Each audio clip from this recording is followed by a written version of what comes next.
voudrais avant tout vous donner lecture de quelques écritures avec lesquelles on va marcher.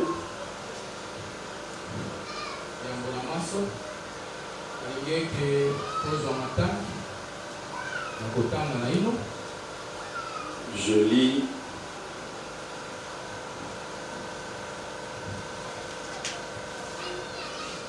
Exode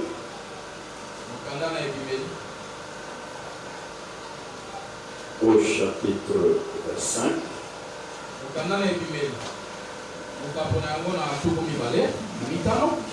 Les versets 8 et 9.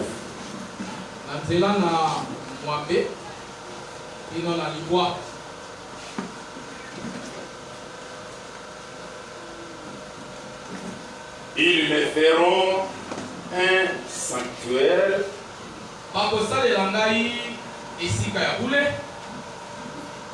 et j'habiterai au milieu d'eux.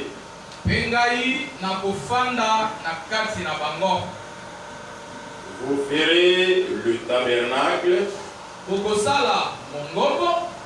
et tous ses ustensiles d'après le modèle que je vais te montrer.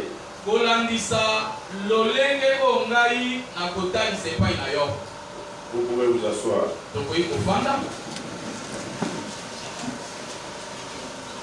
Pendant que nous continuons la lecture des autres écritures. Chapitre 29. Il met un livre. 29. Chapitre 29.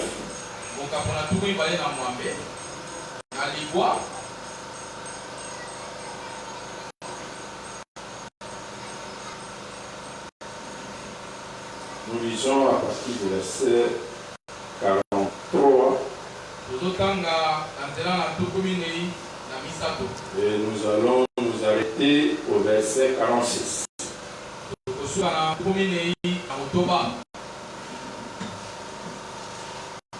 Je me rencontrerai là avec les enfants d'Israël.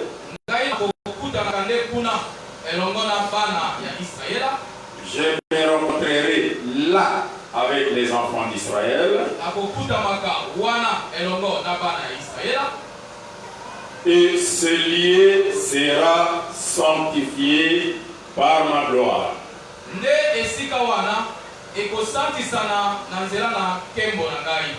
Je sanctifierai la tente d'assignation et l'autel.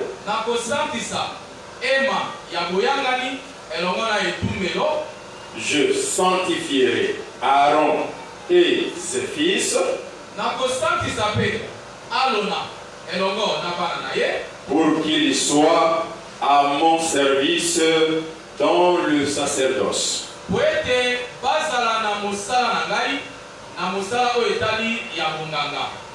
J'habiterai au milieu des enfants d'Israël.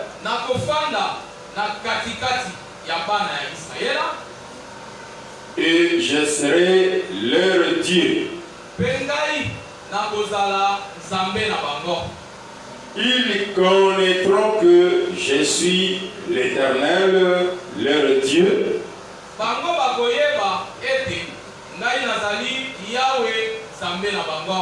qui les ai fait sortir du pays d'Égypte pour habiter au milieu d'eux. Je suis l'Éternel, leur Dieu. Tout ça, c'est grâce au tabernacle.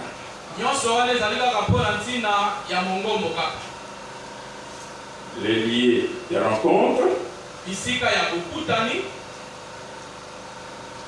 Et lorsque Dieu habite le tabernacle, il le sanctifie il sanctifie Aaron et ses fils, les ouvriers, parce qu'il habite le tabernacle au milieu des enfants d'Israël. Les enfants d'Israël connaîtront que l'Éternel seul est leur Dieu.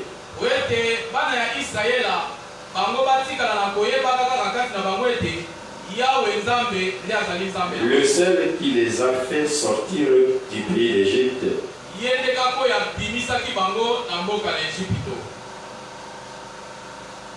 Chapitre 40, nous sommes toujours dans le livre des autres.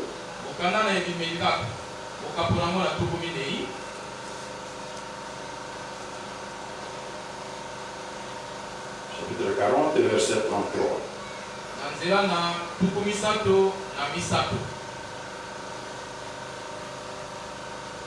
Il dressa le parvis autour du tabernacle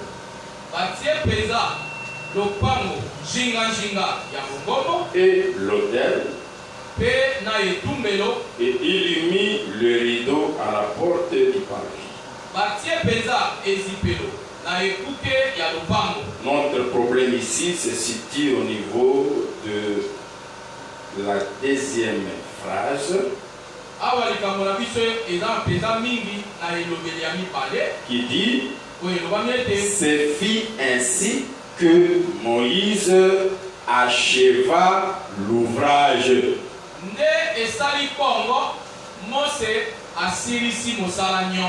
Retenez que le tabernacle, c'est le lieu de rendez-vous avec l'Éternel.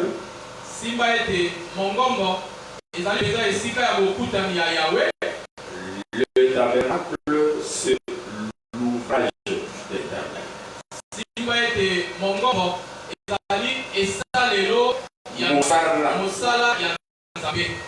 Est-ce que vous suivez la lecture? Psaume. Souffrez que nous lisions toutes les Écritures une bonne fois.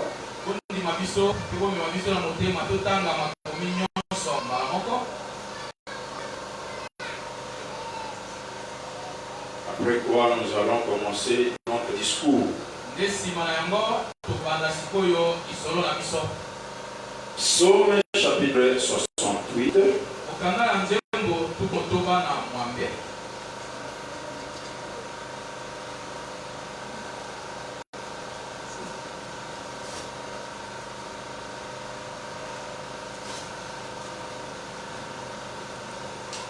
Je lis le deuxième verset.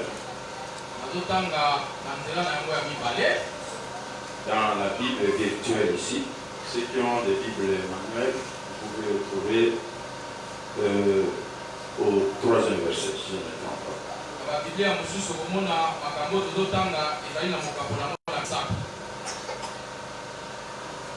Verset 2.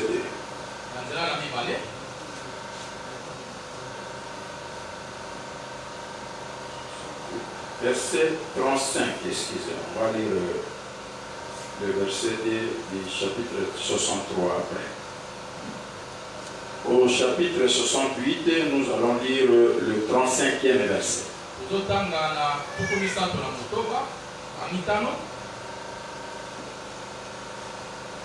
De ton sanctuaire, ô Dieu, tu es redoutable. Le Dieu d'Israël donne à son peuple la force.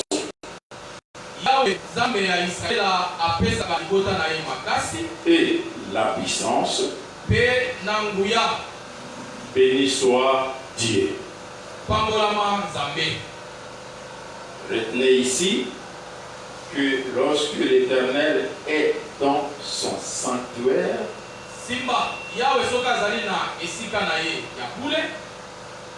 il est redoutable. Il inspire la crainte. il donne à son peuple la force et la puissance. Tout ça, c'est lorsque l'Éternel est dans son sanctuaire.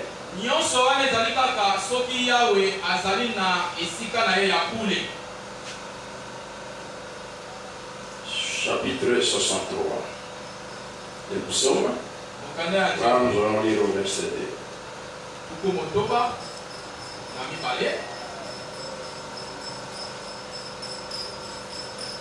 63. Nous lisons le deuxième verset. Au deuxième verset.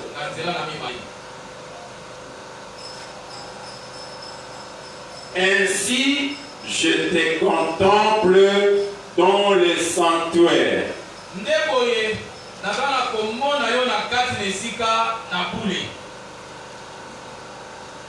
Ainsi, je te contemple dans le sanctuaire.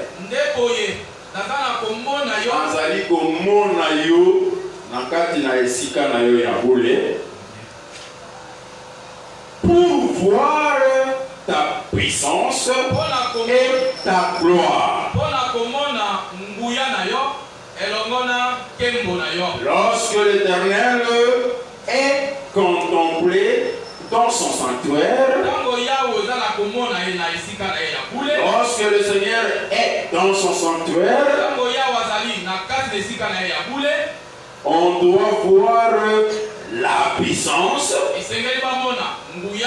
et la gloire.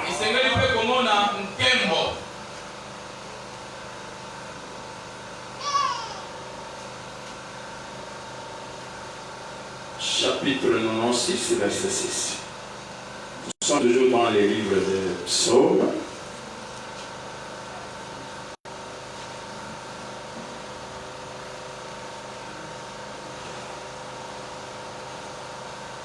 Nous lisons beaucoup d'Écritures parce qu'il s'agit ici de convaincre. N'est-ce pas?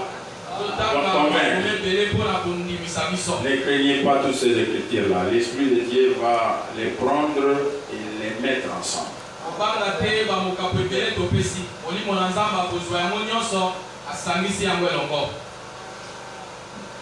Même si ça devient dur, l'Esprit de Dieu va les liquéfier pour que vous puissiez bien l'avaler.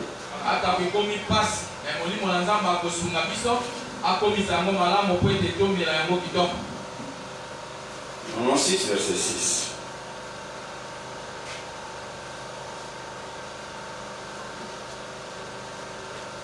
La splendeur et la magnificence sont devant sa face.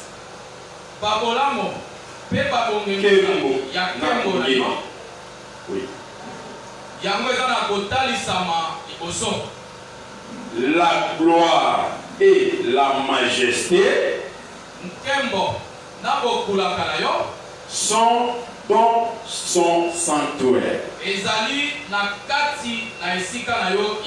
Celui qui veut voir la splendeur de Dieu, la magnificence de Dieu, la gloire et sa majesté,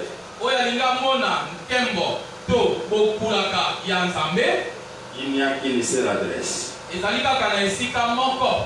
Dans son sanctuaire. Pas en dehors du sanctuaire. Si quelqu'un dit qu'il est auréolé dans la gloire de Dieu, il est environné de la gloire de Dieu.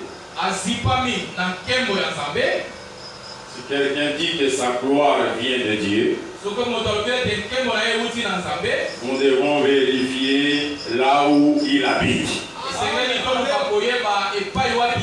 Parce que la gloire, la magnificence, la splendeur de Dieu se trouve dans son sanctuaire.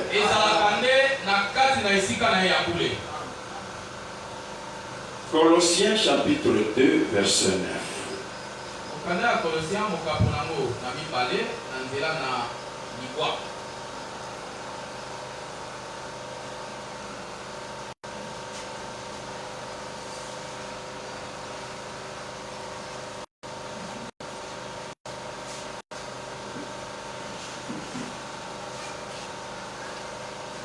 Car en lui habite corporellement toute la plénitude de la divinité.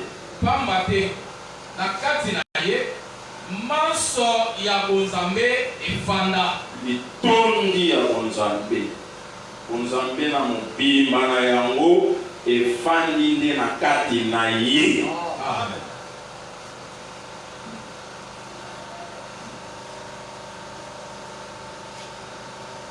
Jean chapitre 1 verset 14.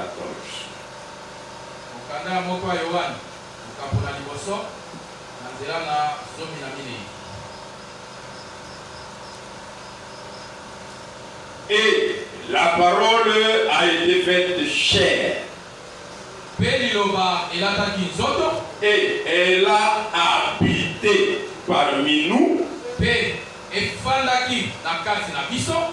pleine de grâce et de vérité. Et nous avons contemplé sa gloire. Une gloire comme la gloire du Fils unique venu du Père.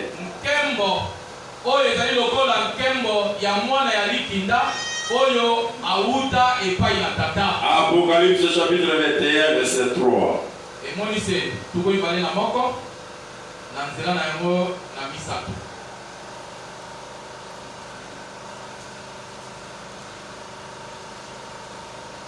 Et j'entendis du trône une forte voix qui disait: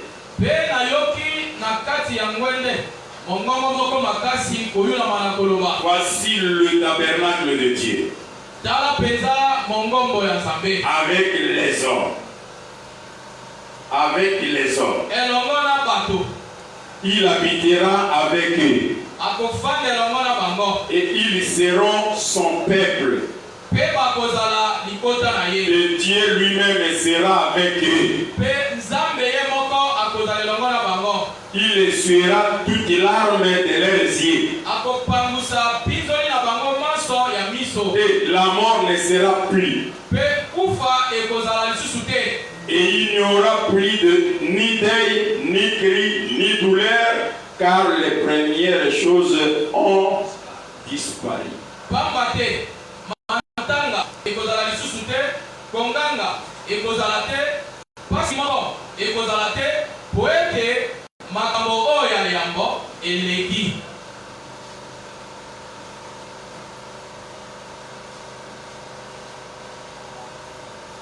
Éphésiens chapitre 2 verset 10.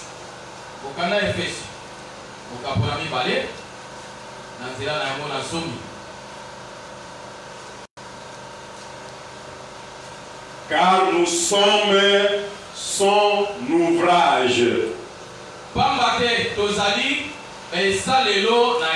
Mosala na ye. Son œuvre. Nous sommes son ouvrage, ayant été créés en Jésus-Christ,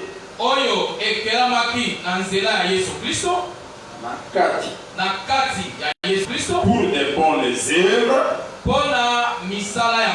que Dieu a préparées d'avance afin que nous les pratiquions.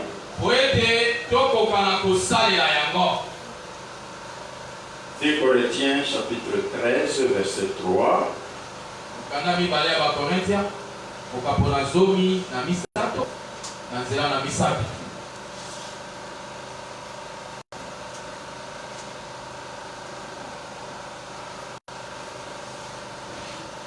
Puisque vous cherchez une preuve que Christ parle en moi.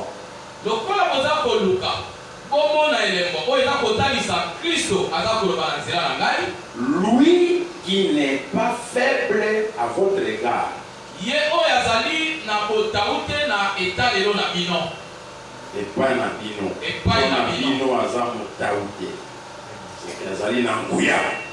Mais qui est puissant parmi vous.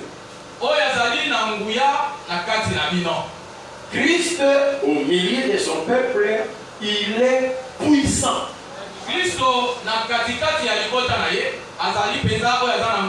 Il n'est pas faible. Pour terminer, nous lisons Philippiens chapitre 3, le 17e verset.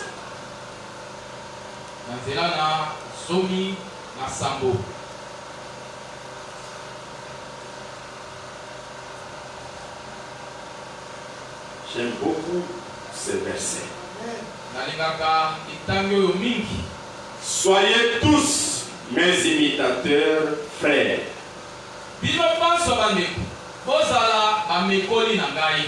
Et portez les regards sur ceux qui marchent selon le modèle que vous avez vu en nous.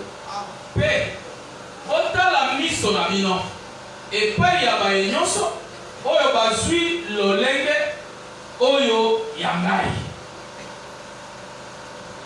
bazui ndakisa oyo ezali kati na biso biso nde tozali ndakisa na bino.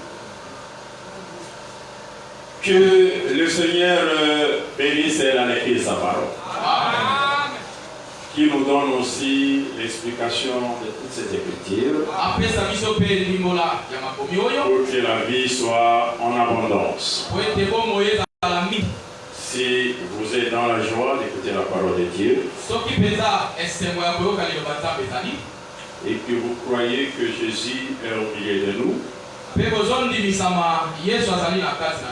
vous croyez en sa présence réelle parmi nous ce matin, veuillez saluer sa présence par des applaudissements.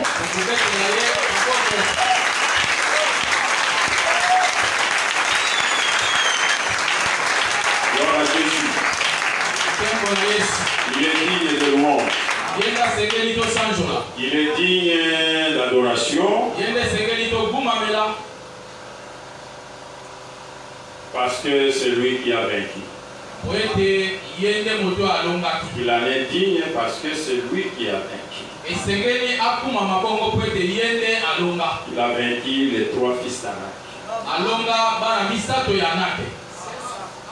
La loi, le péché et la mort.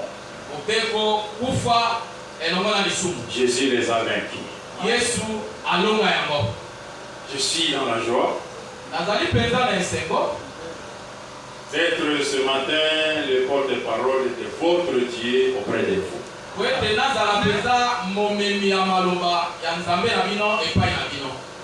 Nous n'allons pas perdre le temps dans des longues préfaces parce que la matière est très abondante. Alors que nous n'avons qu'une heure. Dieu va nous aider pour que le message de ce matin puisse sauver quelqu'un ici. Moi, je crois que Dieu va sauver un homme ici. Et cet homme, c'est toi. Amen. Bien aimé dans le Seigneur, vous savez que nous allons prendre plusieurs semaines. Les hommes de Dieu vont prendre plusieurs semaines pour conférencer sur le tabernacle. Sujet que nous avons tiré du livre d'Exode, où nous venons de lire. Et moi, j'ai réussi la grâce d'ouvrir et commencer les festivités. Parce que c'est une grande fête. Je vous rassure que vous allez bien manger. Il y aura du pain à gogo. On va manger, on va boire, on va chanter, on on va danser, on va offrir, on va tous festiner ensemble. Et Dieu va nous bénir. Au bout de cette conférence, beaucoup de choses vont changer dans ta vie. Parce qu'il s'agit ici du tabernacle. Écoutez bien les deux frères et sœurs. Le tabernacle est tout d'abord et avant tout un sanctuaire. Un lieu consacré au culte.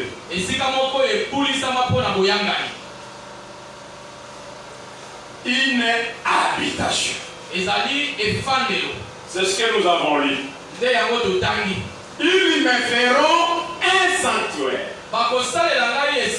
Le tabernacle, c'est un sanctuaire. C'est un lieu consacré au culte à l'Éternel. Le lieu d'adoration. Parce que le culte, c'est l'adoration. Et j'habiterai au milieu d'eux. C'est que le tabernacle est une habitation. Un endroit où l'on demeure. C'est une demeure, non. Un endroit où quelqu'un demeure. Nous allons connaître celui qui habite le tabernacle. Donc le tabernacle est une demeure. Mais le sanctuaire de qui? Le tabernacle est une habitation. Qui habite dans le tabernacle? Qui habite ces sanctuaires? Que Dieu vous bénisse. Amen. C'est l'Éternel lui-même. Il dit, ils feront un sanctuaire au pasteur Tite. Il a dit comme ça. Le tabernacle, c'est le sanctuaire de l'Éternel. Ce n'est pas le sanctuaire d'Izombaï. C'est l'habitation de Dieu. Ce n'est pas l'habitation d'Izombaï. Moi j'habite la commune de Barumbu, sur l'avenue Ngumbu au numéro 86 bis. C'est là où moi j'habite. Est-ce que vous me suivez? Amen. Mais Dieu, jusque-là, il n'avait pas d'habitation. Il n'avait pas de sanctuaire.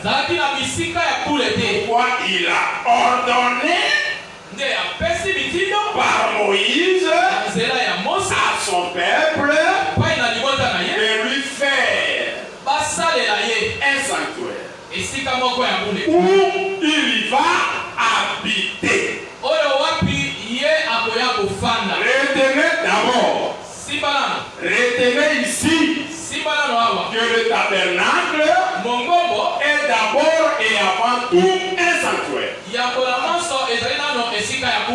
Pour bien comprendre les choses, pour bien marcher avec nous, c'est un sanctuaire, un lieu de culte.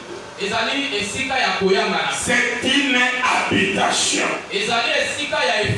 la demeure de Dieu. Celui qui veut rencontrer Dieu, Dieu lui donne une seule adresse. Dieu n'a pas beaucoup d'adresses. Nous avons lu ici, c'est là que je me rencontrerai avec vous. Le tabernacle, c'est le rendez-vous de Dieu avec son peuple.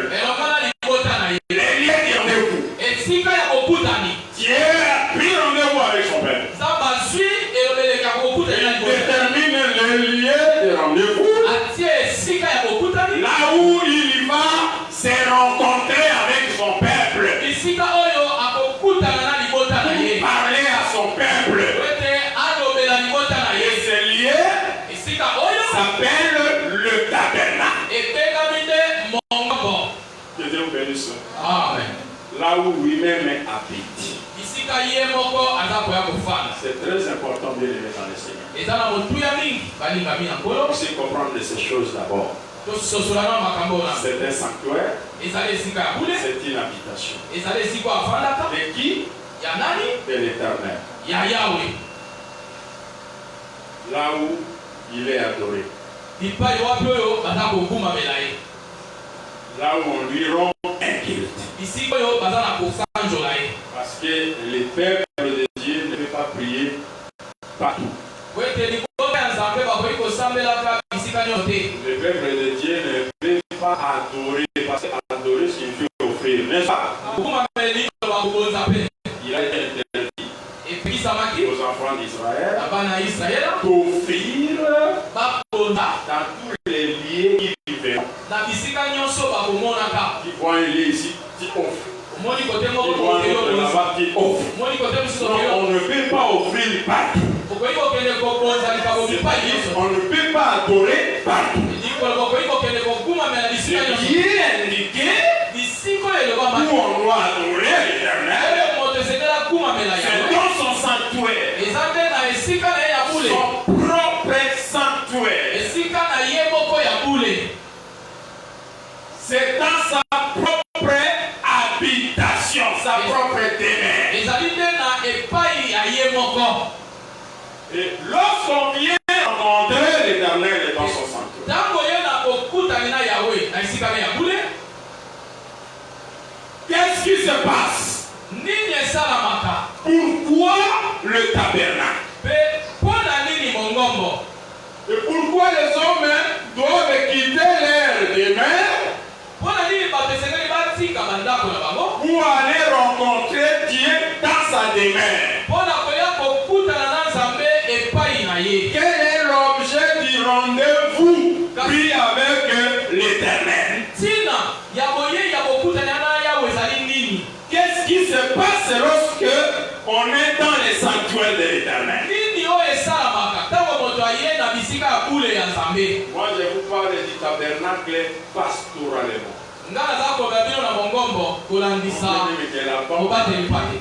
Évangélico-prophétique. Moi je vous parle du tabernacle pastoralement.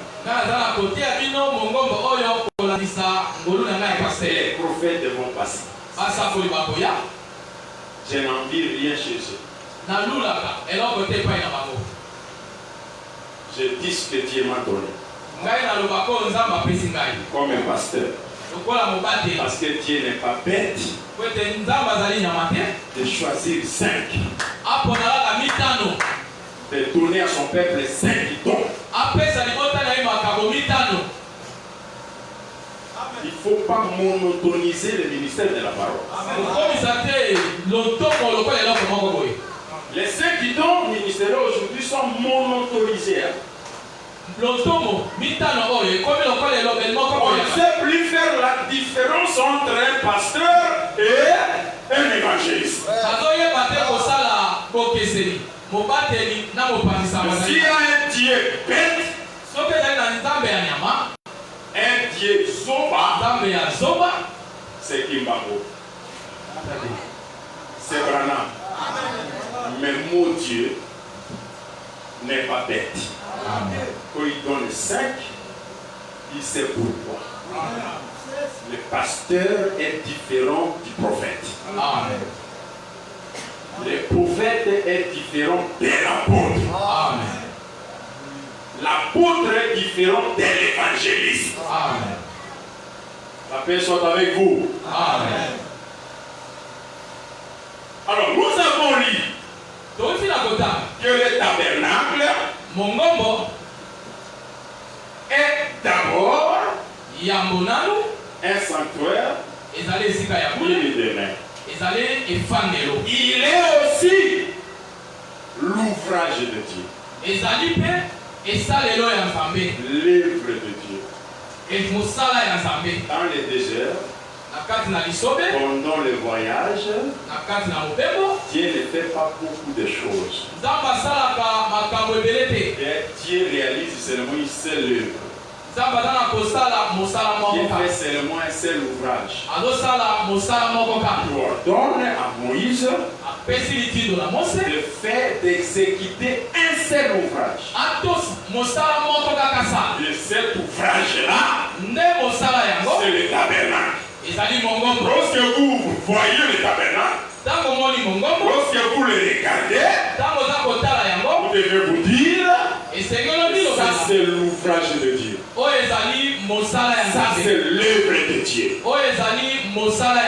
Artistement travaillé. L'œuvre d'un habile artiste.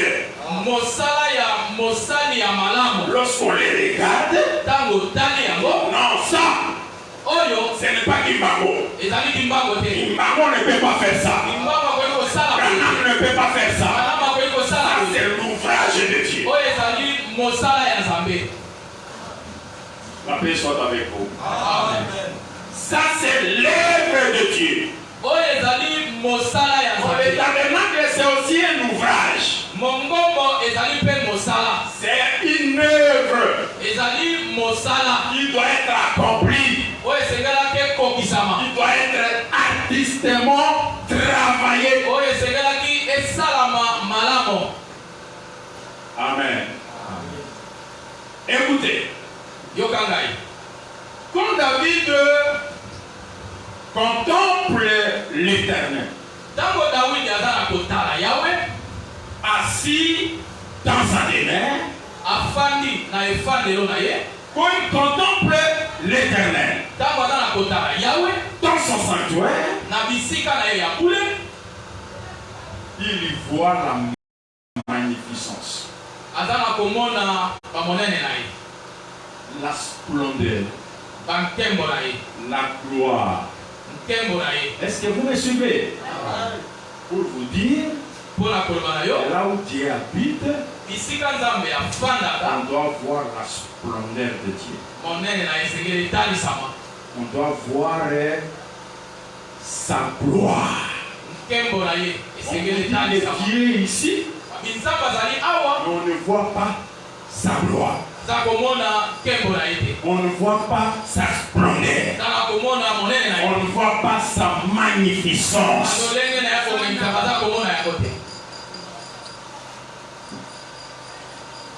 Là où Dieu habite, comme il a dit que le tabernacle c'est son habitation,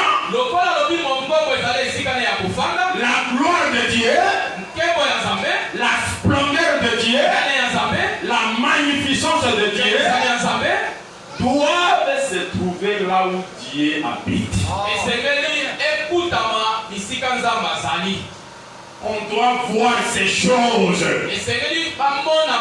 sont ces choses qui certifient que Dieu habite ici.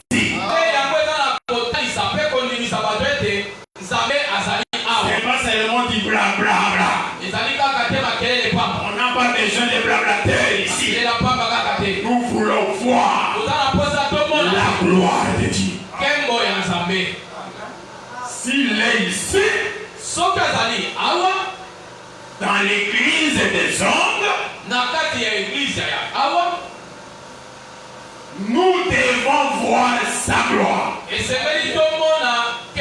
On doit voir sa magnificence, sa splendeur, sa clarté. Non seulement la magnificence, non seulement la gloire, mais aussi la puissance de Dieu.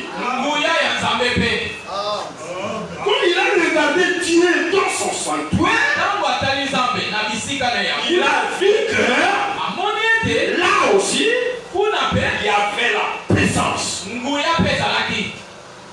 Il y avait la force. Dieu dans son sanctuaire, il donne à son peuple la force et la gloire. Mais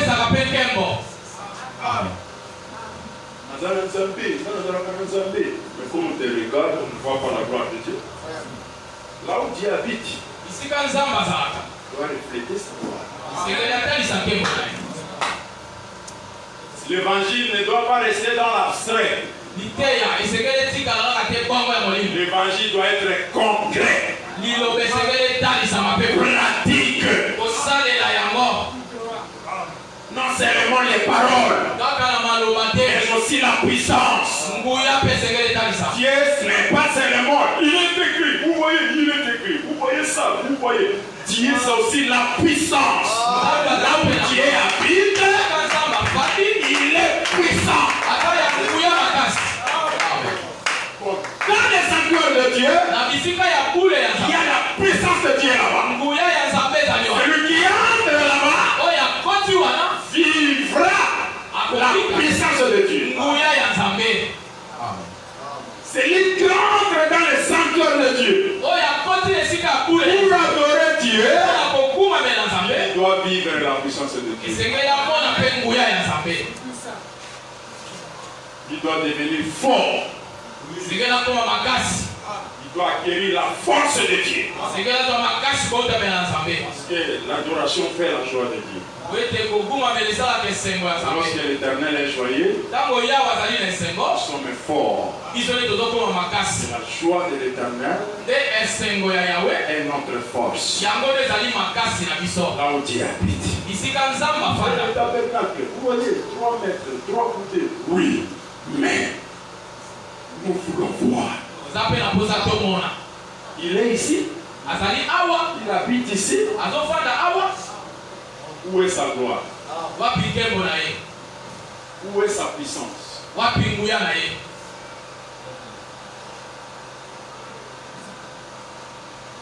Où est sa magnificence? C'est pourquoi, frère, celui qui a Dieu ne peut pas envier la beauté du monde. Dieu, là où il habite, il rend cet endroit-là beau, glorieux, puissant, splendide. Est-ce que vous m'entendez? Jusque-là, je suis encore dans la répétition. Je n'ai pas encore expliqué. Je vous renseigne seulement ce que Moïse a dit. Ce que les prophètes ont dit. Le tabernacle, c'est l'habitation de Dieu. J'aime ça. Le tabernacle, c'est là où Dieu habite. La demeure de Dieu. Et là où Dieu habite, on doit voir sa magnificence. On doit voir sa grandeur, sa force, sa puissance. David regarde l'Éternel assis dans les sanctuaires. Il dit Dieu est redoutable. Dans ton sanctuaire, Dieu est redoutable. Moi, je n'aime pas ce Dieu-là. Un Dieu vieilli, affaibli, incapable d'agir. Moi, dans le tabernacle, dans le sanctuaire de Dieu, je suis venu rencontrer un Dieu qui est redoutable. Parce que lorsqu'il est dans sa maison, il inspire la crainte.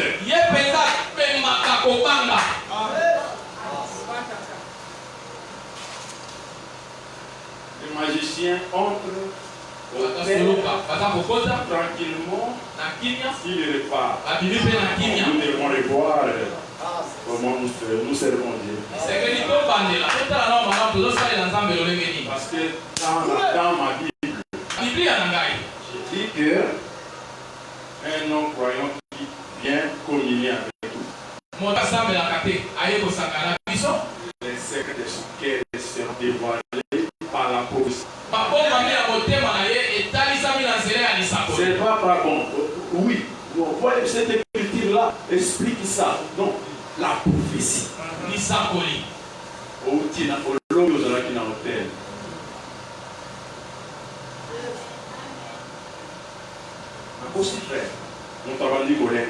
L'écriture dit qu'il tombera sur sa face et proclamera que Dieu est au milieu de vous.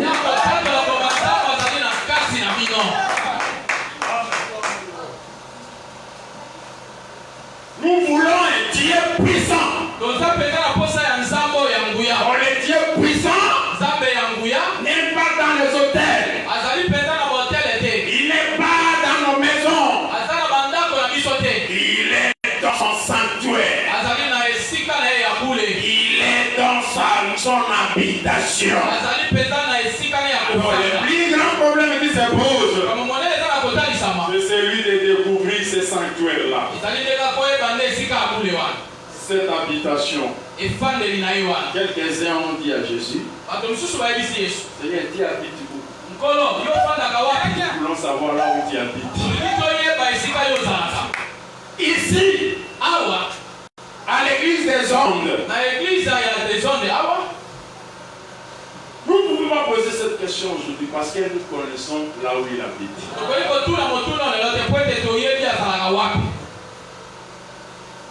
Nous connaissons là où il habite. Comme on nous a enseigné que le tabernacle c'est l'habitation de Dieu, le sanctuaire de Dieu, c'est que jusque-là Dieu n'avait pas d'habitation. Dieu n'avait pas de demeure. Il en trouve grâce à la collecte des dons des enfants d'Israël qui lui font un tabernacle.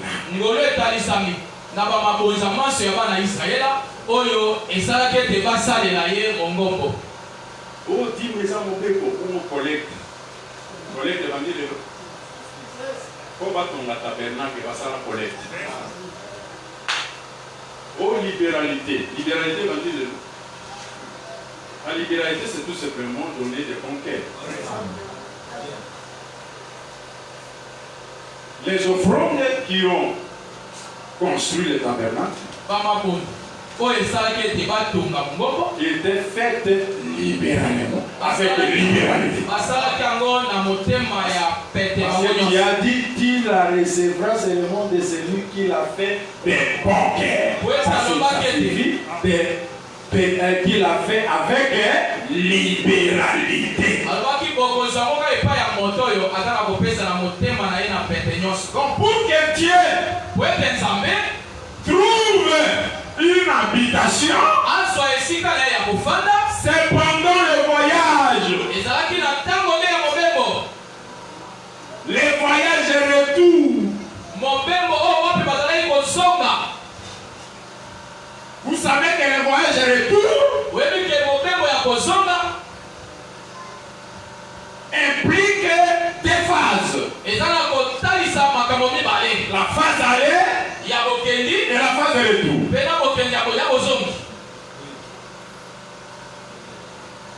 Certains voyages aller,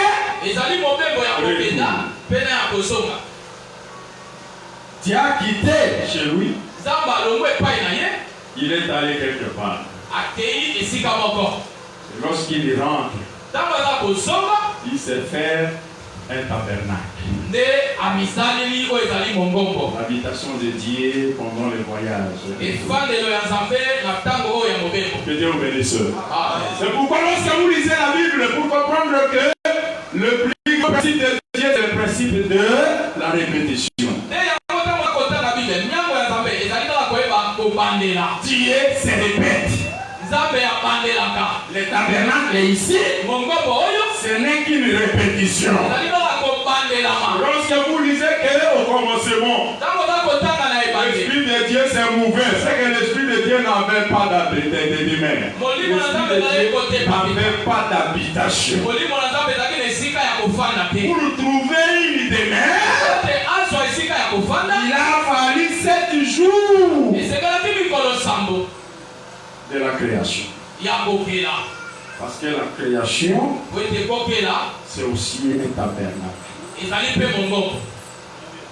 Je vous dis que la création c'est un tabernacle. Vous ne comprenez pas?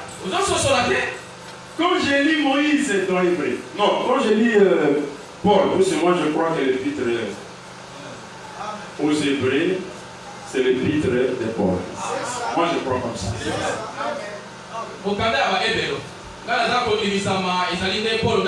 Paul dit ceci. Suivez très bien. Chaque maison est construite par quelqu'un. Comme cette maison, il y a quelqu'un qui l'a construite, n'est-ce pas? Vous voyez tel immeuble, c'est quelqu'un qui l'a construit. Mais c'est lui qui a construit toutes les choses. C'est Dieu. C'est qu'on compare la maison à toutes les choses. Toutes les choses, c'est aussi une maison. Construite par Dieu lui-même. En créant, Dieu se construisait une maison. Toutes les choses, c'est tout simplement la création. Dieu a fait 7 jours pour se créer une habitation. Dans la répétition, quand Salomon se met à construire le temple, il répète Dieu. Dieu a fait 7 jours pour construire la maison qui s'appelle toutes les choses. Salomon aussi, pour construire le tabernacle, le temple, il avait fait 7 ans. 7 ans. Les 7 années de la construction du temple ne sont pas différentes de 7 jours de la création. Parce que l'évangile éternel dit à quelqu'un qui veut l'entendre que chez Dieu, une année égale à un jour. 7 ans du temple, 7 jours de la création. La création, c'est une maison.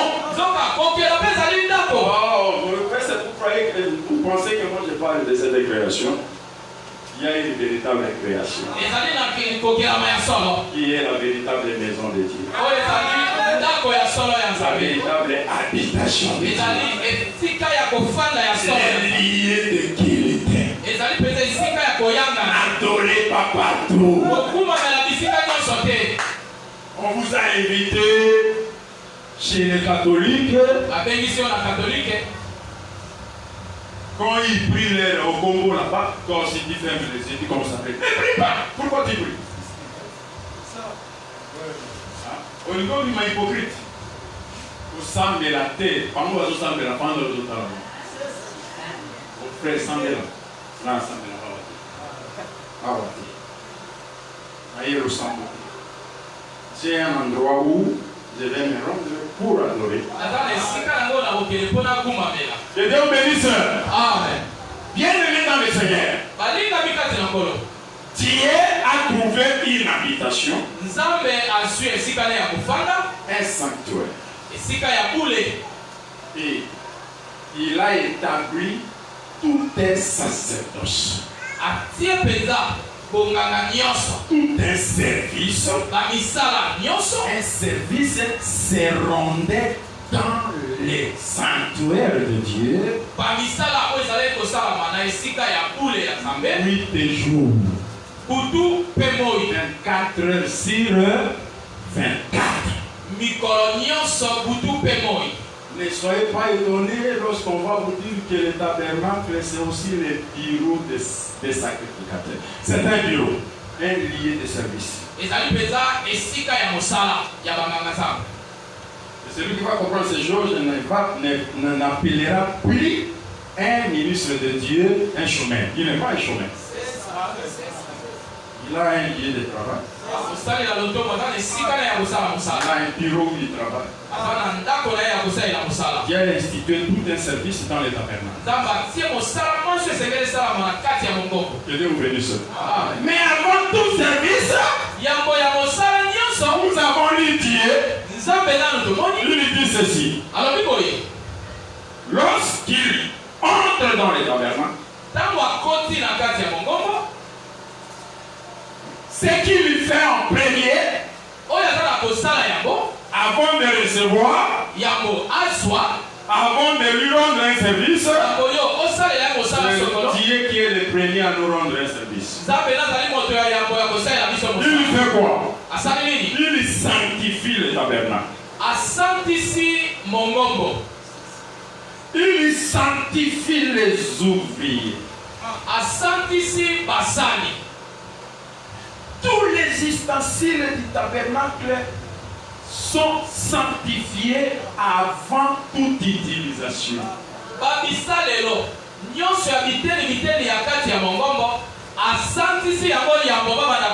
Je m'étonne aujourd'hui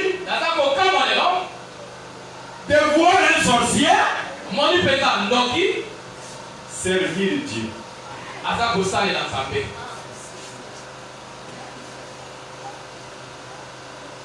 Tu n'es pas encore sanctifié. Tu dis que Dieu t'a appelé au ministère.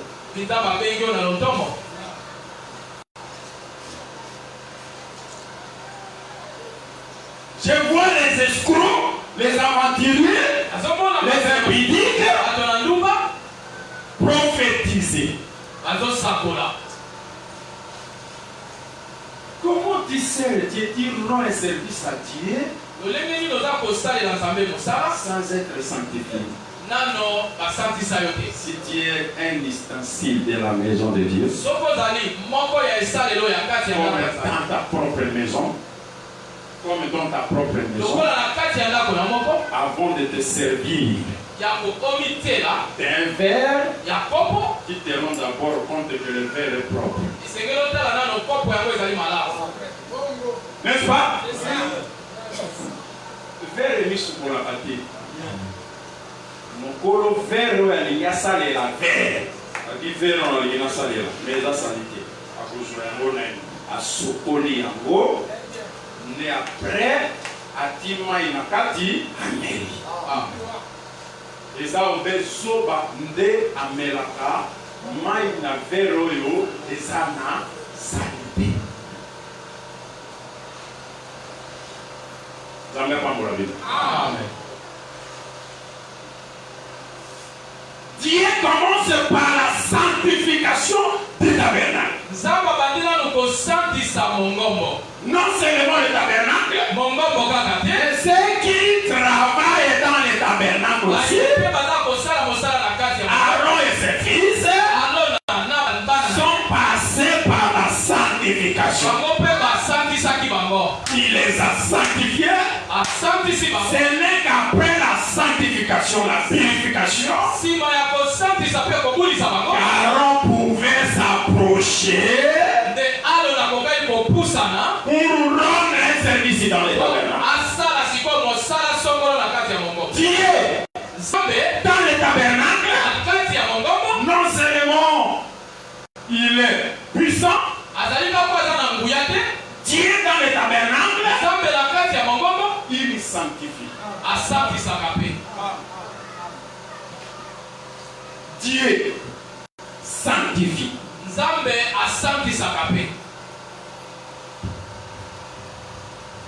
Côté a pété. A sanctifie. Dieu sanctifie.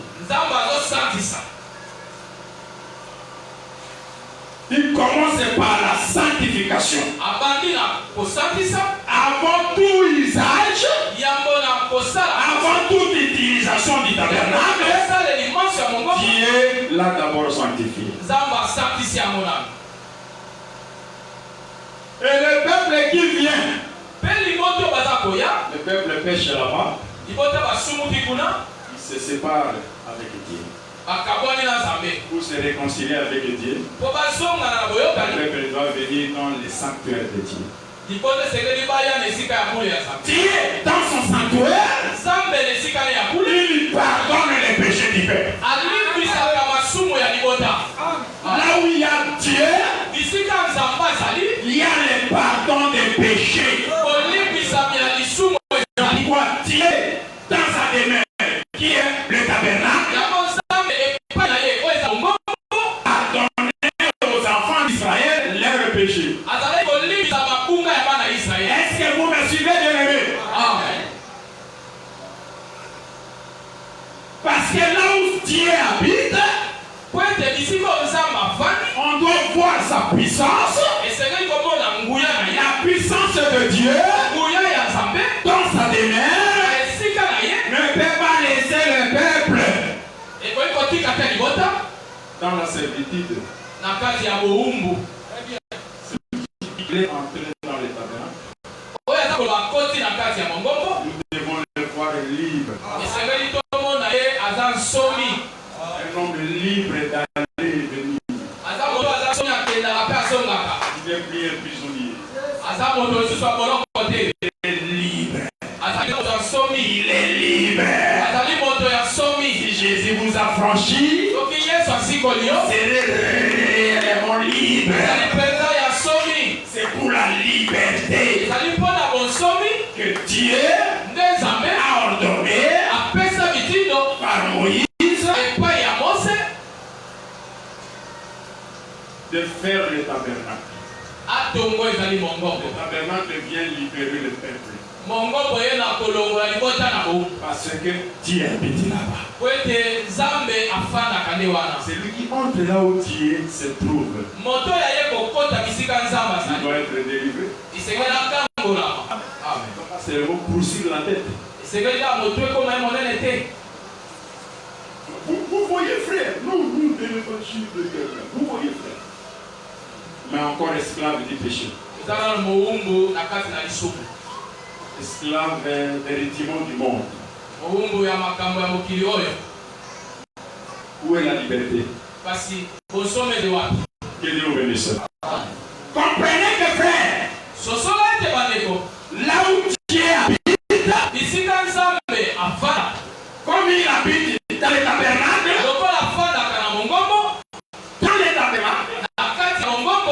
tout problème est résoluble. Pourquoi?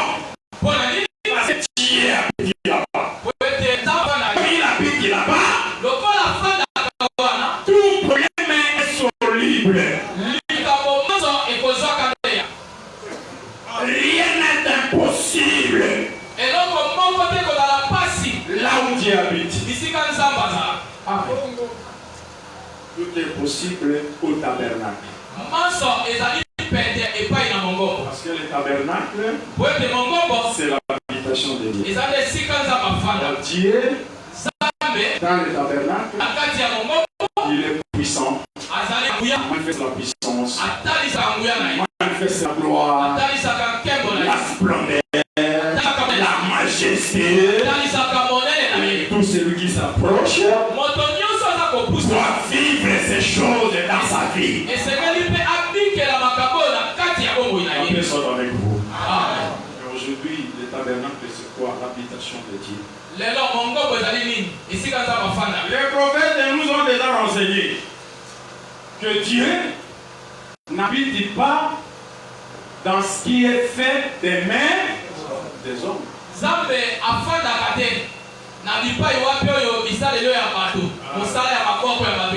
Je comprends que lorsque nous quittons ces hangars, nous rentrons chez nous, Dieu n'est pas ici. L'habitation de Dieu, ce n'est pas ces hangars. Vous le saurez aujourd'hui.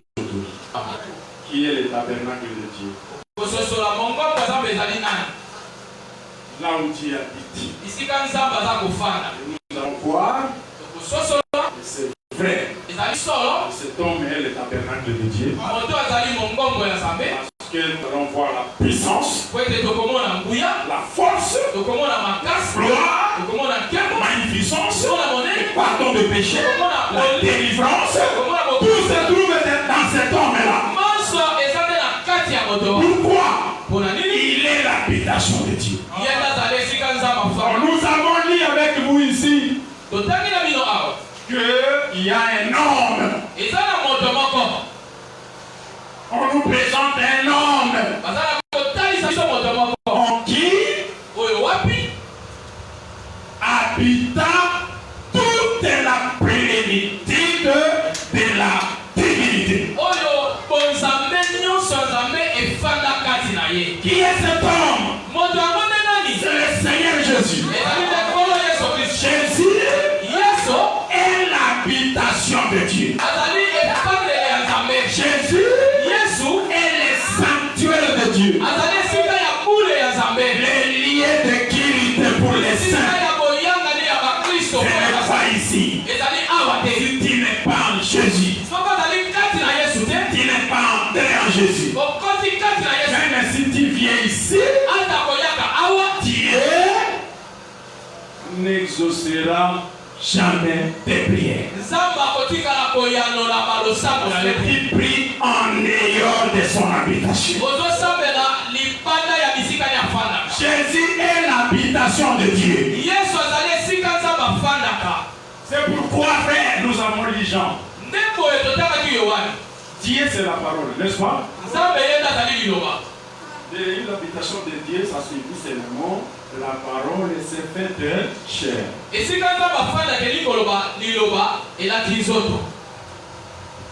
Et lorsque le tabernacle qui était esprit sur le sommet de la montagne, lorsqu'il descend au pied de la montagne, il s'est fait chair. On peut toucher le tabernacle. La paix soit avec vous. Amen. Mais sur le sommet de la montagne, il était la parole, l'esprit. Maintenant, Dieu qui est esprit est devenu homme. La parole s'est faite chair. Elle a habité parmi nous. C'est ce que le tabernacle a fait. Le tabernacle habitait parmi les enfants d'Israël.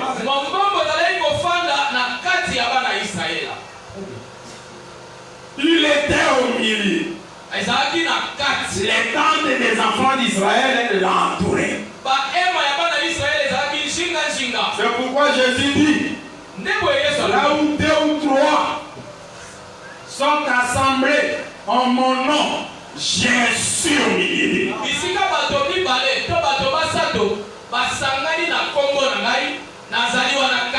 Lorsque Dieu vient au milieu du peuple, il devient le tabernacle. C'est dans le tabernacle. C'est pourquoi il parle de 2 ou 3. On peut vous parler du tabernacle avec ces 3 parties. Ou des parties aussi. 2 ou 3, c'est le tabernacle. Lorsque Dieu voit le tabernacle, bâti, érigé, il descend. C'est le tabernacle qui a fait descendre le Dieu. Et avant de descendre, Dieu avait regardé, c'est 2 ou 3. 2 ou 3. Il est descendu. Il est descendu. 2 ou 3 posés par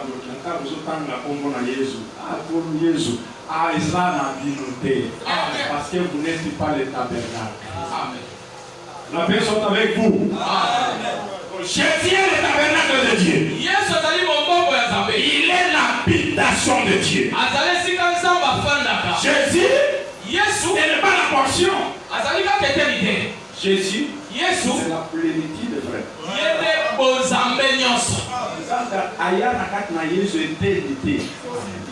Et pas Élie azalaka eteni. Amen. Et pas Moïse eteni. Mais pas Yesu ezali biteni nyonso ezali pas Moïse, pas Élie, pas Malaki, pas Josué, pas Avinia sonakati. La plénitude de la divinité.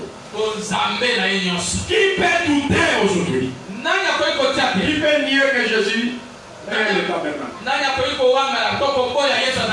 Qui?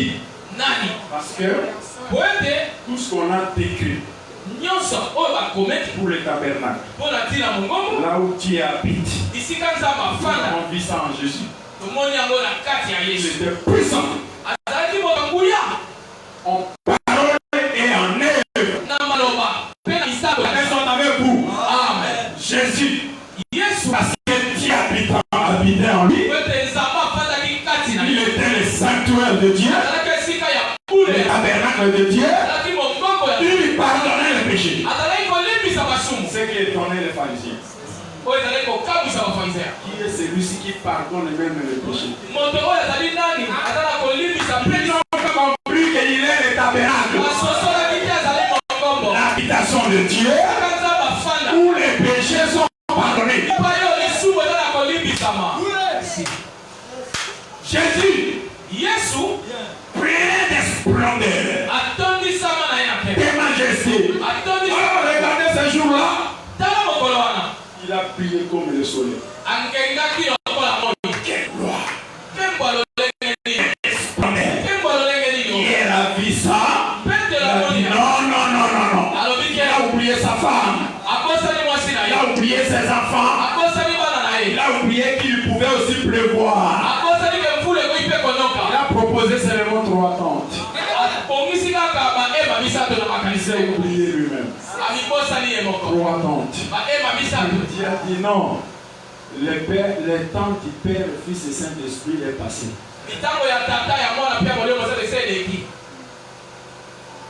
Le temps des 3 hommes chez Abraham est passé.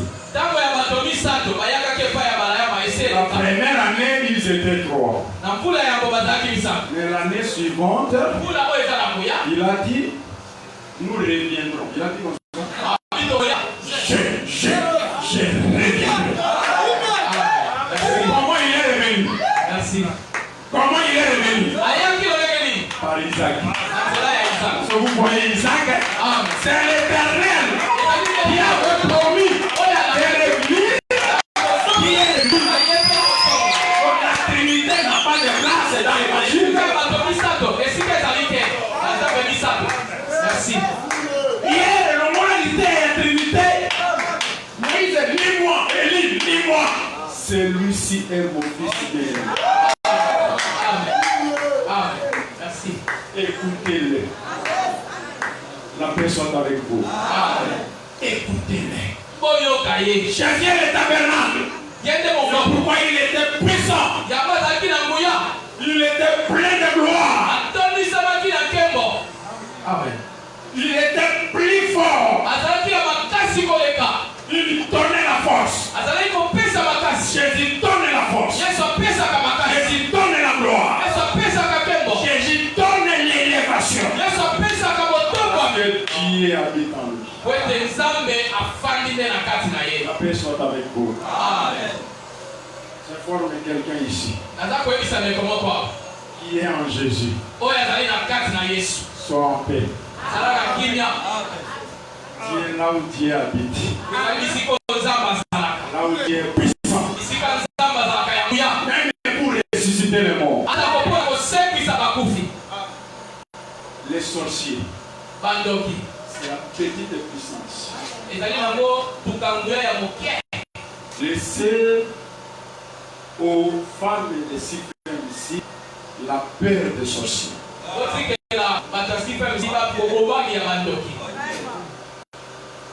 Bibilier lui-même est un roi, moi c'est lui qui est à Kotaka.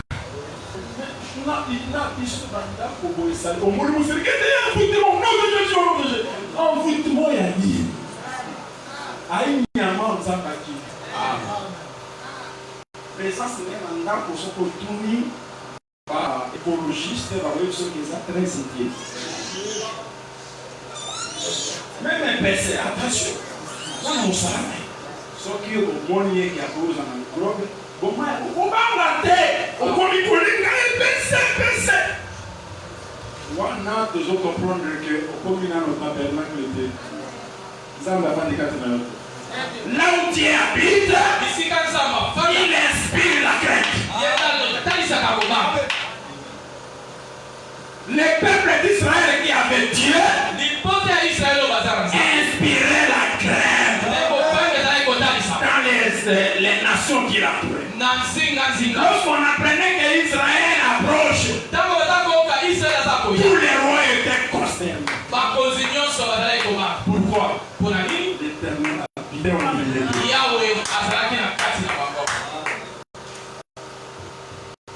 Nous avons lu avec vous.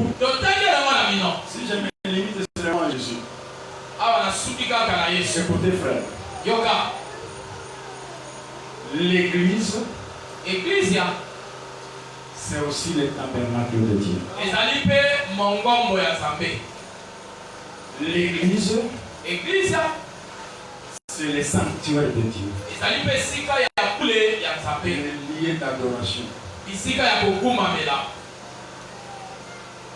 Si Jésus est la tête, son église est le corps. Qui a dit, l'homme quittera son père et sa mère, s'attachera à sa femme, les deux deviendront une seule chair. La parole est faite chair. Deviendront une seule chair. Un seul corps. Ce que Jésus est, c'est ce que l'église aussi est. Est-ce que vous me comprenez? Pourquoi? Cette parole de l'écriture. De quitter le père et la mère, de s'attacher à sa femme. Pour en faire un. C'est accompli sur le tabernacle. Ce n'est pas d'abord avec nos femmes et frères.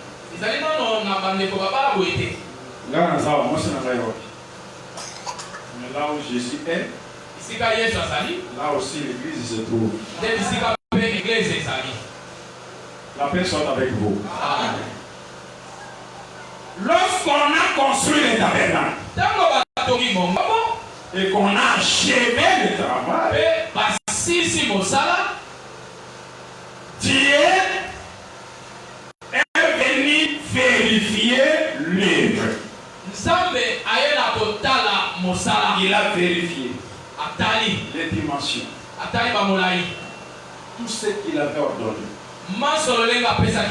La Bible dit que quand Moïse a examiné le travail, il avait trouvé que on l'avait fait ainsi. Dieu avait ordonné. Dieu s'est rendu compte que le tabernacle est fait selon le modèle qui a été montré à Moïse. Qu'est-ce que Dieu a fait?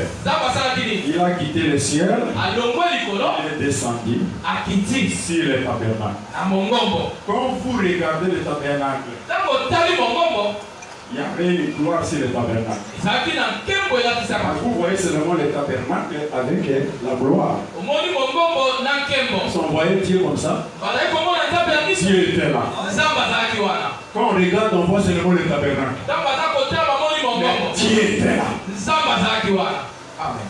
Entre l'esprit qui a quitté le ciel et le tabernacle qui était sur la terre, qui est l'homme et qui est la femme. Ah, ça, il faut l'évangile éternel. Pour connaître l'homme, il faut bien regarder les mouvements.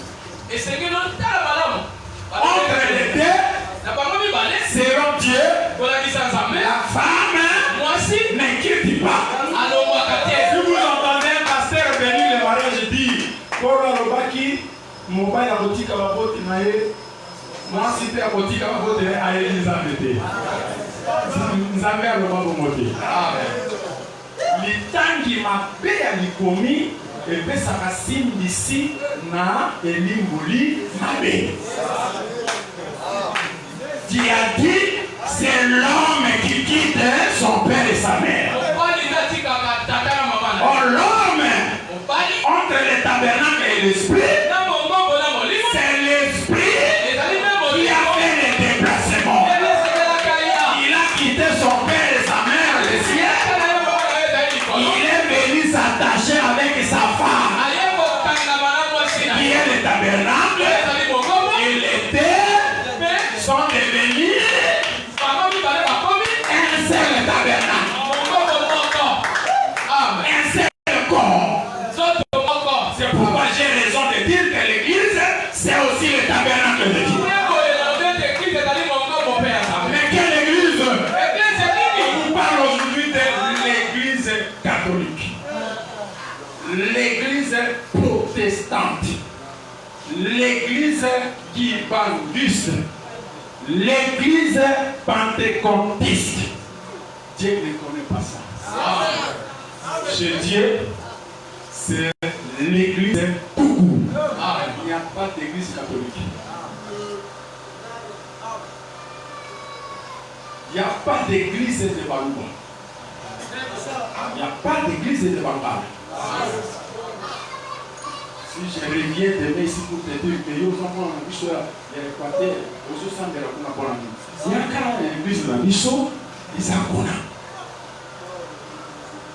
Il y a que papa n'a pas de molimo ma belle à l'Équateur. Il y a des ambassades qui ont vendu à Sambé à Bonayo. L'église est à Bambala les Arabes. Ce qui est Ali, l'Ola Nabino, les Améquateurs. Ce qui est l'église est à Loupe les Ali. C'est ma caméra sur le réseau Salema. Dans les églises et petites de saints, il y a l'esprit tribal des Ali. Les Ali. Moi, c'est la caille. On soigne la selle, mon sus. La taille de combien de saliments, on a besoin de selle, on saliments. Donc, faisons au lieu de compter la naille, on compte la yote. On compte la liconie. Papa pensar, comme si on y a compté la naille, on compte la yote, le monde. On compte la liconie. Vous avez un ami, na yedi yote. Vous avez un ami, na yopona liconie. Tioli likomi na tioli. Non, mais pas pour la vie. Si l'église est un tabernacle, si l'église est un sanctuaire, nous devons voir la puissance dans l'église. C'est ça mon message, frère. C'est que je veux que vous puissiez comprendre que le tabernacle étant l'habitation de Dieu, le sanctuaire de Dieu, là où Dieu habite, il est puissant. Il manifeste la gloire, magnificence. Là où Dieu habite, les femmes doivent se marier. Là où Dieu habite, nous devons voir la bénédiction de Dieu. Or, si quelques frères parmi nous élevés, ils doivent nous acheter des mers, un terrain pour nous construire une maison. Là où Dieu habite, là il y a le pardon des péchés. Et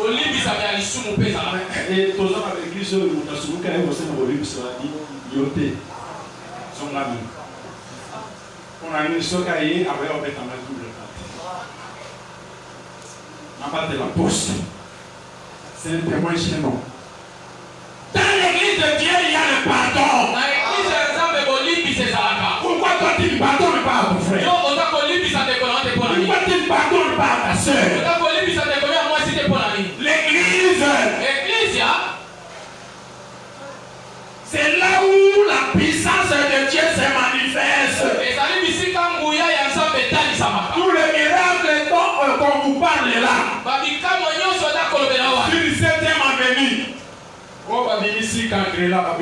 Mensonge. La puissance de Dieu. J'ai même entendu un pasteur, mon pasteur, dire que ces gens-là, non, il faut reconnaître, de ce côté-là, ils ont les miracles de Dieu. Dieu aussi. Dieu accomplit des miracles en dehors du tabernacle. On a lu avec vous que Dieu est puissant où? Dans son sanctuaire. Et l'apôtre l'a confirmé. Jésus qui est au milieu de vous n'est pas faible. Il est puissant au milieu de vous. Amen. Le Dieu qui habite dans l'église s'appelle Jésus. Si Jésus est ici, à l'église des ondes, nous devons voir la puissance de Dieu se manifester. On doit prier pour les malades et les voir guéris. Amen. Devons les voir guéris, frère. Qui est guéri le sidéen? Dieu guérit le sida. Chez Dieu, il n'y a pas de maladie incurable. Là où Dieu habite, on ne peut pas avoir peur du coronavirus. Si nous portons ces choses, c'est seulement pour obéir au pouvoir public. Pour les obéir, c'est fini. Mais nous ne craignons pas. Pour la on a dit que vous battez au plus souvent. Sokozana Nzambi. Ata Esuyo, et au salon et le c'est ce que nous voulons, la pratique, les concrets, voir Dieu se manifester dans notre église. Dieu doit pardonner les péchés. Dieu doit délivrer les gens, délivrer les possédés, guérir les malades, promouvoir les frères, donner de l'emploi aux frères et sœurs. Dieu doit donner le mariage. Et comment si à na libota babala mate ayawa malédiction et silikuma. Awa kobala. Amen. Amen. O kende na boko kona bino bakanga. Dès lors qu'on dit Jésus Christ, celui qui est en Christ est devenu une nouvelle ère. Celui qui entre dans le tabernacle, dans les sanctuaires, change. Il devient une nouvelle créature. Or, quand nous parlons de l'église, nous parlons aussi de chacun de ces membres.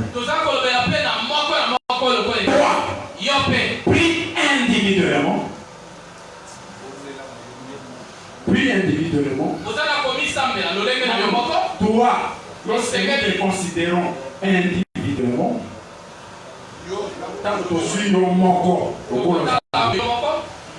tu es aussi le tabernacle, tu dois être le sanctuaire de Dieu. Là où l'Esprit de Dieu habite. Quand Jésus intercède, il intercède où? En toi. Tu es un lieu de culte. On nous demande de prier par l'Esprit. On nous dit nous ne savons pas prier. Mais l'Esprit intercède en nous par des soupirs inexprimables.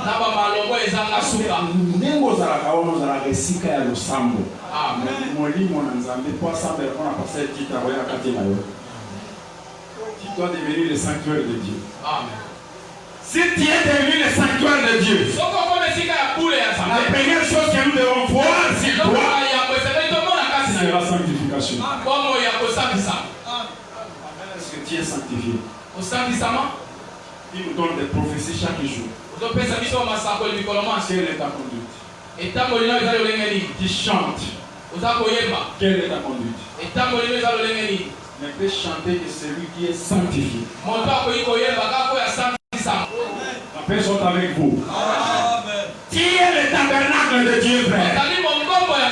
Tu es l'ouvrage de Dieu. Artistement travaillé. Lorsque je regarde mon frère, ça c'est l'ouvrage de Dieu. Sa façon de faire les choses. Sa façon de se marier. Sa façon de se comporter. Je dis, ça, Branham ne peut pas faire. Ça c'est l'ouvrage de Dieu. Samuel, mon frère Samuel est devenu l'ouvrage de Dieu. Artistement travaillé. L'œuvre d'un habile artiste. Dieu de travail. Tout le monde qui te regarde. Tout le monde qui te rencontre. Ne peut pas jeter un coup d'œil à côté. Ne peut pas jeter un coup d'œil à côté. Tout enfant de Dieu. Dieu habite. Il est connu par les sorciers. On a provoqué au monde. Allez bien. Donc pour dire, la tête, voilà, n'a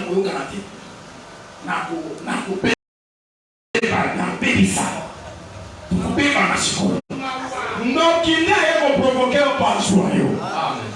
Il a vu quelque chose de Dieu encore.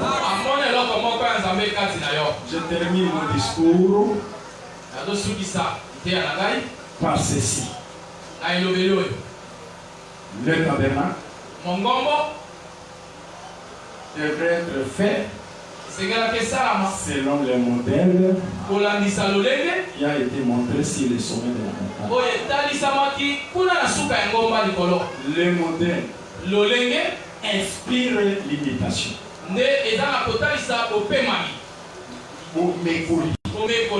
Le modèle oblige l'imitation.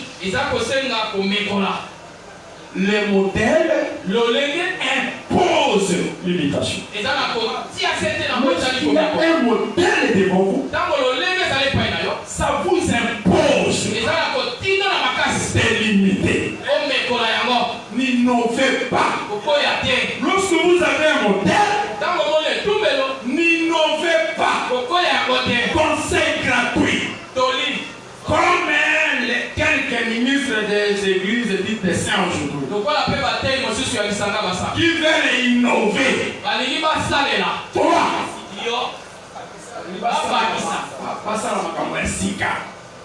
la révolution de la modernité. On nous a habitués par des slogans comme ça, la révolution de la modernité. Nous pouvons moderniser notre lieu de culte. On n'a pas péché. Nous ne pouvons pas moderniser l'évangile. Nous avons un modèle devant nous. Parce que le tabernacle est un ouvrage de Dieu. Le tabernacle est l'œuvre de Dieu. Ce que nous faisons aujourd'hui, c'est aussi l'œuvre de Dieu. Ce que nous faisons, c'est l'œuvre de Dieu. Nous devons savoir que nous ne sommes pas les premiers à prêcher le crocodile. Nous ne sommes pas les premiers à prêcher les 70 semaines de Daniel. Nous ne sommes pas les premiers à prêcher l'évangile éternel.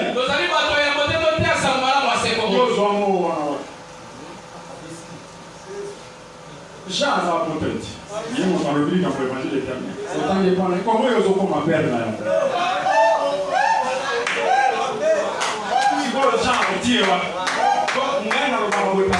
na Jean, na Pierre, na Paul, il y a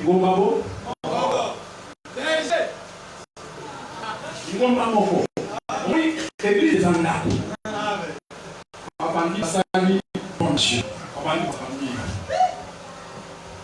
Fondation est sali 10 ans. Commence à est sali 1 siècle. Pour Bandamotia, Unité, Batolé, est sali à 10 000 ans. soki baye kotuna yo koloba ndako za mibale ndako za bana moko ndako za kaka moko biso ozokenda nde faire la fin ya bakaka sikoyo yoyo oye kobeta batone olobi ngai moto na bandaka eloko yo banda bo moto atia fondement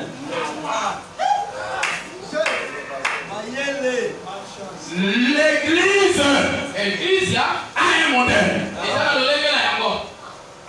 Nous avons les pieds Paul. Il nous demande d'être ses imitateurs. Et lui-même est l'imitateur de Dieu. Il dit portez les regards sur ce qui marche selon le modèle que vous avez vu en nous. Nous ici c'est qui? Les apôtres. Les apôtres. Yo oye ata oye na 1600. Pierre là avant yo. Soko oye na otala yo par rapport na Pierre là. Ça yo sona moni que ça na Pierre là. Terminé. N'est pas Pierre ono ambongo cardinal. Ala tabasuta na ye. Bato ba kumisa pa na ngaza pamba. Ayi robote. Na mobanga été. Ata na nzambe été. On gagne boy, biso ne to bandaka 1900, 1800. Obanda wapi? Yo puta Bible.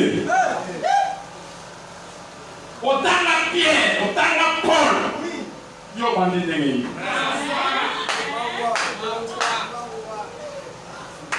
La personne avec vous. Notre modèle.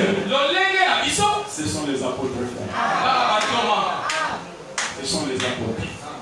Je vous dis que les apôtres sont les premiers exemplaires du ministère de la parole.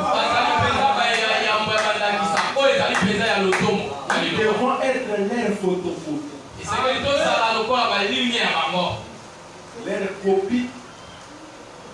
Nous devons être leur copie. Nous devons les copier. La personne avec vous. Copie conforme à l'original. Vous avez un modèle. L'original. Vous pouvez polycopier ça, multiplier ça à 10 millions d'exemplaires. Même si les couleurs des papiers sont différentes, mais ce qui intéresse le lecteur, ce n'est pas la couleur du papier, c'est le contenu de la lettre. Vous allez trouver que le I qui est là-bas à l'original, c'est le même I qui est ici. Même si nous sommes différents des apôtres, des races, des temps, mais ce qui est pour nous, les contenus qui étaient en lui doivent se trouver en nous. C'est le contenu, le message. Que Dieu vous bénisse. Amen. Je baptise au nom de Jésus parce que Pierre a baptisé au nom de Jésus. C'est pas pour moi, frère. Si on vous dit que vous voyez ça, ça commence en 1800 ici. Méfiez-vous de ça. Méfiez-vous. Amen. Ce qui est, c'est ce qui a été. Tout n'a Moïse avec ça. C'est ça qu'on dit. Puisque Dieu se répète. Le prédicateur, c'est celui qui répère Dieu dans sa répétition.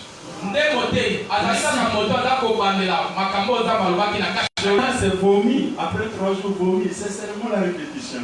Ce n'est pas différent de la terre manifestée le 3e jour. Je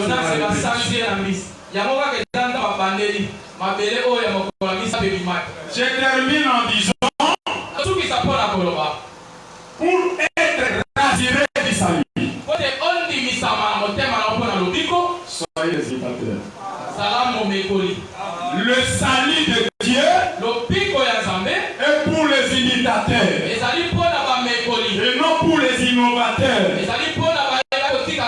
Moïse, Mose, au pied de la montagne, na se ya ngomba, était un simple imitateur. azali kaka momekoli. Il n'a pas innové. Il n'a pas innové à ça et Asali eloko oyo ya ye te ya sika. Je vous dis que Moïse au pied de la montagne était imitateur. Mose na se ya ngomba azali momekoli. Puisque le tabernacle était construit Wete mongombo etongama en imitation du véritable. na komekola oyo ezalaki ya solo. Le véritable est l'autre nom du modèle. Ya solo ezali nde lolenge mosusu ya kombo mosusu. Lorsqu'on vous parle du véritable, c'est qu'on vous parle du modèle. Ntango babina yo ya solo bali koloba na ndenge ya lolenge. Le modèle est le véritable. Lolenge yango ezali oyo ya bosolo. L'innovation est le mensonge. Oyo esalami na lolenge ya bato ya lokuta. Répétez Dieu. Mekola nzambe, bandela nzambe. Faites les choses comme Dieu Sala makambo lolenge nzambe. les a ordonnées. Pesi yango mitindo. Vous qui célébrez vos jours d'anniversaire, Bino oyo bosalaka mikolo na bino vous kosepela avez kotama vu yo. un saint célébrer son jour d'anniversaire. Ezomona mosantu moko mpe azosepela mokolo anniversaire na Moi, ye. je vis des païens. Nga namona bapagane. Depuis l'Égypte, Utamele les Ejipito. anniversaires n'ont pas commencé aujourd'hui. Mokolo anniversaire ebandi lelo te. Aucun saint ne l'a fait. Mosantu moko te asala yango. Dieu a évité ça depuis. Dieu a Ozwi évité ça. yango wapi? Ça ne s'arrête pas là. Même par l'anniversaire, les autres même sont qui Pharaon a héros de la Séboui. Par au cas où on va dire, et comme il est sous Séboui. Ouais, on va même boucher là-bas. On a eu la bougie. Il faut souffler, souffler sur la bougie, souffler, souffler les bougies. Fou, fou, fou, fou. Toutes ces cérémonies-là. Makambo maso wana. Et où tu vas? Il y a un esprit derrière, frère. Qui te fait posséder pour rien. Zana komitika koloka mapamba. Au moment où on va saluer les amis, mais on nous dit la fête de la Saint-Sylvestre. Nous avons Saint-Sylvestre. Le 1er janvier, les Arabes Combo et l'Ata Combo ya pas de Mongo catholique. C'est l'œuvre de l'Église catholique. Faites attention. Mais là, on y a hollandais pour tout le monde origine catholique. Parce que Bible, ils ont bien la même des apédiques. Azarakana Masanganae, Azo Melissa Mokili, sauf un gars, ils n'ont pas eu la même.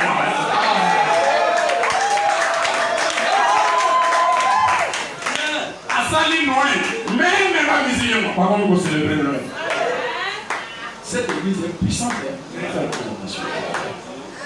ailleurs, madame, alliance, et comme il est voté par la assemblée. Mon sac, on a un salaire. Un téléphone, on a un téléphone.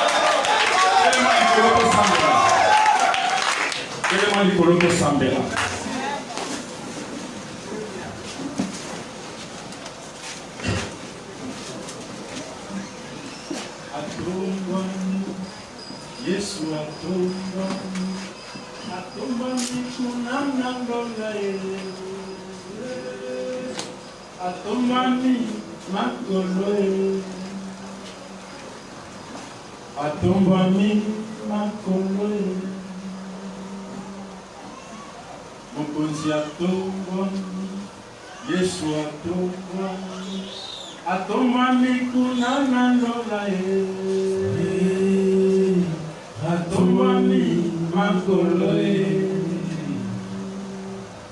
atombami makolo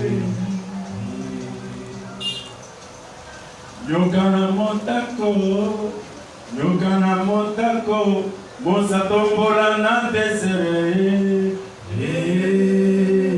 soki nasoami na nyoka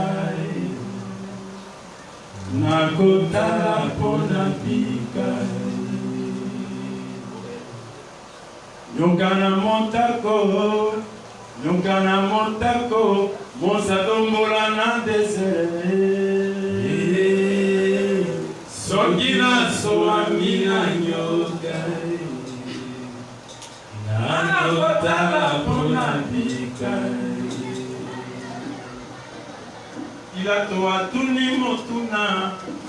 atuni motuna boye. Yesu pepa na basi bolingi na pesa bino na ye.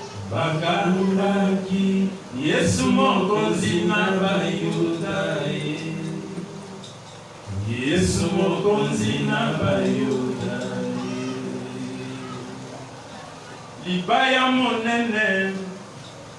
monene boye batiaki ene kulusu na Yesu e. Bakomaki Yesu mokonzi na bayuda ye. Yesu mokonzi na bayuda ye. Libanga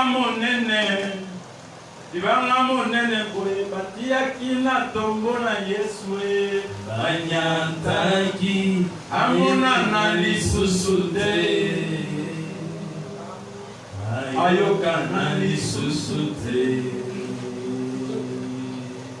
Kasi mokolo ya misato, mokolo yango elombe asekwi na bawa e. Yesu azali na bomoi. Yesu azali na bomoi. Ufa ebandana dama e. Katina elanga ya Edene. Tango adama bukaka mobeko. Kulo Yesu alubana dama. Adama yo utama bele. Yokozonga mabele. Iyawe umoi nanga. Kolo Yesu sengo nanga. Sengo bili. Nanga edene. Aedene. Aedene. Yemba yawe. Umoi nanga.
Boyokili no Nzambe. Et Yesu Kristo azali habitation ya Nzambe. Nzambe afandi kati na Yesu. Esika Nzambe azali ezali solution ya problème nyonso na moto oyo azali kobelema. Esika Nzambe azali abikisaka maladi. Esika Nzambe azali apambolaka. Esika Nzambe azali akangolaka. Achangeaka identité ya moto. Nzambe akoki kokamata yo na putulu atomboli yo. Yo ondimela Yesu. Yebisa ete ngai na ndimela Branham te. Branham azali Nzambe ya bato. Azali incapable ya kobikisa. Ngai na ndimela yo. Na uti koyoka litea. Que yo zali le tabernacle de Dieu. Yo zali la demeure de Dieu. Et si Nzambe azali, c'est la délivrance, c'est la bénédiction, c'est la guérison, c'est l'élévation, c'est la victoire sur l'épreuve, c'est la victoire sur les ennemis. Na mona makambo nyonso na yoki lelo na bomoi na ngai. Soki po fandi na kati na ngai. Inspirer crainte. Bato babanga ngai. Bato bamona kembo na yo likolo na ngai. Bamona gloire na yo, bamona magnificence na yo. Nazale yoko ya bamba na miso ya bato te. Mwana ya Nzambe na kamutu monene. Azali moto na somo, moto ya lokumu, moto na nguya. Makambo nyonso yoki senga Nzambe atalisa ya mwana bomoi na yo. Tosambela na kombo Yesu Kristo. Alléluia. Tenez notre Dieu tout-puissant. C'est toi que je viens de proclamer devant ce peuple, Seigneur. J'ai montré à ce peuple que c'est toi qui es la véritable demeure de Dieu. La véritable habitation de Dieu. Le véritable tabernacle, c'est toi, Jésus. Père Céleste, maintenant manifeste ta puissance. Accomplis maintenant ta puissance. Nous avons montré à ton peuple que là où tu demeures, lorsque tu es dans ton sanctuaire, tu donnes la force. Lorsque tu es dans ton sanctuaire, tu es puissant. Lorsque tu es dans ton sanctuaire, tu guéris toute maladie et toute infirmité. Lorsque tu es dans ton sanctuaire, tu changes les temps et les circonstances. Lorsque tu es dans ton sanctuaire, tu manifestes ta gloire, ta magnificence, ta splendeur, ta majesté. Que ce peuple vive ta parole ce matin. Que chacun vive, Seigneur, ce qu'il a écouté. Que cette parole, Seigneur, que cette parole prenne corps. Que cette parole prenne corps dans la vie de mon frère, dans la vie de ma soeur. Que cette parole prenne corps maintenant. Que ceux qui sont malades guérissent. Que ceux qui sont dans les liens soient délivrés. Manifeste la puissance de Jésus. Oui, Jésus, tu es puissant. Tu es puissant dans l'assemblée des saints. Tu es puissant au milieu de ton peuple. Tu changes les choses. Tu changes les temps et les circonstances. Change les choses, Seigneur. Bénis ce peuple. Que ce peuple vive tout ce qu'il a écouté ce matin. La gloire est à toi, Jésus. Nous croyons en toi, Jésus, parce que tu es Dieu. Manifeste ta force. Manifeste ta force. Oui, Seigneur, dans ton sanctuaire, tu donnes la force. Dans ton sanctuaire, tu manifestes ta puissance. Dans ton sanctuaire, tu guéris toute maladie, toute infirmité. Tu changes les temps et les circonstances. Tu délivres, Seigneur. En toi, ton peuple est libre. Libre d'aller et venir. Libre de servir. Oui, Jésus, je crois en toi. Bénis ce peuple. Bénis ce peuple. Bénis ce peuple. et accomplit la parole. Que cette parole prenne corps. Que cette parole prenne corps dans leur vie. Que cette parole se matérialise. Que cette parole ne se limite pas dans l'abstrait. Qu'elle soit concrète. Qu'elle soit, oh Jésus, pratique dans leur vie. Oh Jésus, toi en es, inspire la crainte. Toi dans ton peuple, toi au milieu de ton peuple, tu es redoutable. Sois redoutable. Sois redoutable dans cette église. Sois redoutable dans la vie de mon frère. Sois redoutable dans la vie de ma soeur. Au nom puissant de Jésus. Ainsi nous avons prié. Amen. Merci.